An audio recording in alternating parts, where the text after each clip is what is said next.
Toys Are Evil. Today we take a look at the blank box, which I've just opened in my previous unboxing video. These are the characters, 5 designs, 1 hidden, of a series. Shell machines here. It's under the Hong Kong Machines Transformer-ish-esque concept, where public transport in Hong Kong has converted to a robot, transformable robot. But in this context, they are not transformable, they have already transformed. So this was my pull. Let's have a look at inside. Nothing special. I mean, you see from the previous unboxing, this is the bag that came with it. So this is a collaboration with Shell, and this was my pull. Nice. Already a robot. Already a robot is articulated. Yeah, okay, let's do a quick turn around, have a look. Not at all familiar with this. Shell. Nice. Great branding though.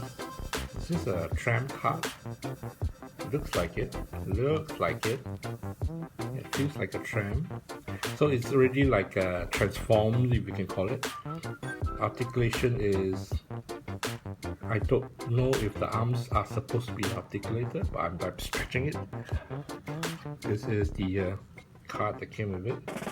Does it have a description in Mandarin? Win ready lah. So this is the card, and it came with a little accessory. This is the accessory they came with. It's like, you know, like a push cart kind of thing on a rail. So this probably is a rail machine-ish. I'm trying to figure out this one. Yes, it's in Mandarin. Wonderful, and my Mandarin is horrendous. But anyway, yeah. So this is my pull. I'm happy. I wish I had the whole set. I have images which I will link that I posted about the minifigure series. But I'm just pretty excited that this came. When the concept first came from Felix Ip, the notion in the context of transformable public transport. It's pretty wonderful to be sure. So yeah, this has been a Toys Are Evil toy review. Thank you all for watching. See you all again soon. Bye bye.